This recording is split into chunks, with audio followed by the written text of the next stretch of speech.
আমাদের কাছে এসে আমাদের প্রধানমন্ত্রীর কাছে, আমাদের মাননীয় মন্ত্রীদের কাছে বাজেট চাইবে, বরাদ্দ চাইবে, কিন্তু রাস্তায় যেয়ে মিছিল করবে।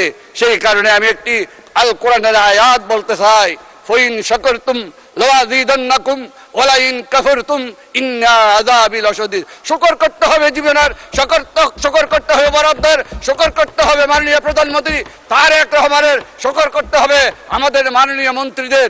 তারা শুকর করে না কিন্তু অস্বীকার করে, সেই জন্য তাদের উপর লাশাদীদুল আযাব, আযাবের কঠিন আযাব তাদের সম্মুখীন করতে হবে। মাননীয় স্পিকার, আল কোরআনে আরেকটা আয়াত আছে মাননীয় স্পিকার, ওয়া মাকারু ওয়া মাকারাল্লাহ ওয়াল্লাহু খায়রুল মাকিরিন।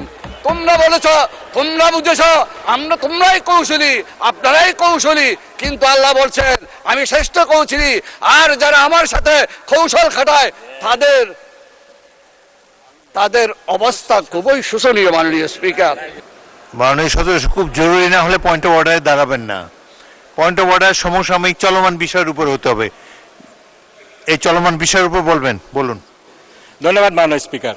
আসলে মাননীয় স্পিকার, কোরআন হাদিসের আয়াত এবং যেই রাসূল ইসলামের বাণীগুলো আছে এগুলো তো আসলে ঠাট্টা বিদ্রুপের বিষয় না। এটা নিয়ে যদি ঠাট্টা বিদ্রুপ করা হয় তাহলে আসলে খুবই দুঃখজনক। এখানে কোরআনের আয়াত কোট করা হয়েছে, লাইন শাকারতুম লাযীদান্নাকুম ওয়া লাইন কাফারতুম ইন্না আযাবি লাশাদীদ। ওনাদের প্রশংসা করলে ওনারা আরো বাড়ায় দিবেন, আর ওনাদের না করলে ওনারকে আমাদেরকে পিটাবেন নাকি, এ ধরনের বোঝাতে যাচ্ছেন। এটা তো আসলে ভুল ব্যাখ্যা হচ্ছে, এটা খুব ভুলভাল বিষয়।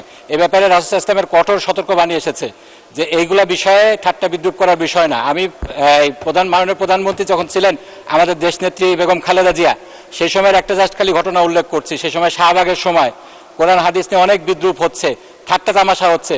সে সময় একটা চিঠি লেখা হয়েছিল, সেই চিঠিটা নিয়ে যখন আমরা গেলাম তিনি বললেন কোরআনের একটা আয়াত, সূরা তওবার একটা আয়াত তোমরা যোগ করতে পারো না? কুল আবিল্লাহি ওয়া বিআয়াতিহি ওয়া বিরাসূলিহি ইস্তাহজিউন। এখানে তোমরা কি আল্লাহর আয়াত, আল্লাহকে নিয়ে, আল্লাহ রাসূলকে নিয়ে, আল্লাহর আয়াত কিনে তোমরা ঠাট্টা মশকরা করছো? তো এটার জন্য যদি তোমরা করো তাহলে তোমাদের অবস্থান হবে জাহান্নামে। তো এই জিনিসটা আমাদেরকে খুব সতর্কভাবে নিতে হবে। কোরআন হাদিসের ভুল ব্যাখ্যা, কোরআন হাদিসের এরকম অবমাননাকর কিছু বিষয়, এগুলো আমাদেরকে কোনোভাবে করা যাবে না। এটার ব্যাপারে আপনার দৃষ্টি আকর্ষণ করছি মাননীয় স্পিকার। ধন্যবাদ মাননীয় সদস্য। আমার আলমগীর মাহমুদুল্লাহ ফরিদ একজন পুরনো সংসদ সদস্য। আমার মনে হয় না যে কোরআন হাদিস নিয়ে তিনি কোনো ব্যঙ্গাত্মক কমেন্ট করতে পারেন। তারপরেও আমরা পরীক্ষা করে দেখব, যদি কোনো ভুল ধরনের ব্যাখ্যা দেওয়া হয় কোরআন হাদিসের, সেটা এক্সপান্সড হবে। এবং কোরআন হাদিসের ভুল ব্যাখ্যা, বাংলাদেশ একটি মুসলিম প্রধান দেশ, এই দেশে কখনোই গ্রহণযোগ্য হবে না। পরবর্তী বক্তা জনাব সালাউদ্দিন আহমেদ। আপনাকে 1 নম্বর বলেছে, এটা আপত্তি আছে আপনার? বলেন, স্বরাষ্ট্রমন্ত্রীকে মাইক দেন। মানে স্পিকার, আমি বিতর্কে যাব না, কিন্তু একটা ভুল মেসেজ যাবে বিরোধী দলের পক্ষ থেকে যখন একটা অভিযোগ আকারে বা যে কোনো আকারে বলা হোক যে আমাদের একজন মাননীয় সংসদ সদস্য কোরআন আর আয়াতের ভুল ব্যাখ্যা দিয়েছে। আমি প্রথমে বলি, আলমগীর মোহাম্মদ মাহফুজুল্লাহ ফরিদ একজন মৌলানা, মাদ্রাসা পাস, দাখিলা আমার পাশে ছিল। তিনি অন্তত এই উদ্দেশ্যটা বলেন, লাইন শাকারতুম লাযীদান্নাকুম ওয়া লাইন কাফারতুম ইন্না আযাবি লাশাদীদ। যেটা উনি বলেছেন সেটা প্রাসঙ্গক্রমে বলেছে। আমরা যদি আল্লাহর নিয়ামতের শুকরিয়া আদায় করি, আল্লাহ আমাদেরকে আরো বাড়িয়ে দেয়। যদি শুকরিয়া আদায় না করি, লাইন কাফারতুম ইন্না আযাবি লাশাদীদ, আল্লাহ আযাব বাড়িয়ে দিতে পারেন। এখন এটা পলিটিক্যালি কেন বক্তব্য হবে? এটা দিয়ে কেন পয়েন্ট অফ অর্ডারে বাড়ানো হবে? এটা ঠিক হয় না মাননীয় স্পিকার। তিনি বলেছেন, সৎ উদ্দেশ্যেই বলেছেন, এবং আমরা যেন আল্লাহর শুকর গুজার করি। এইটাকে পলিটিক্যালি আমার মনে হয় মিস ইন্টারপ্রিট করা ঠিক হবে না মাননীয় স্পিকার।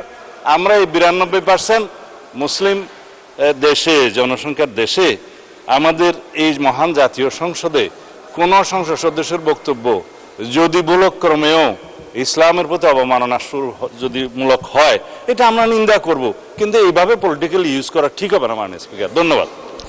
ধন্যবাদ মাননীয় সদস্যবৃন্দ। আমি তো বললাম যে আলমগীর মোহাম্মদ মাহফুজুল্লাহ ফরিদ তিনি কোনো ব্যঙ্গাত্মক কথা এখানে বলবেন না। তিনি একজন প্রবীণ সংসদ সদস্য। তারপরেও তিনি যে মাদ্রাসার ছাত্র সেটাও বলা হলো। আপনারা নিশ্চয়ই হয়তো ওনাদের চেয়ে বেশি জানেন, অনেক আলেম ওলামা আপনাদের মধ্যে থাকতে পারে, এটা নিয়ে বিতর্ক হোক এটা চাই না। আমরা সবাই মুসলমান, এখানে অধিকাংশই মুসলমান, এই দেশটারও 92% মানুষ মুসলমান। সুতরাং এগুলো নিয়ে সংসদে কোনো রকম বিরূপ আলোচনা হোক, এসব স্পর্শকাতর বিষয়, এটা তো চাই না।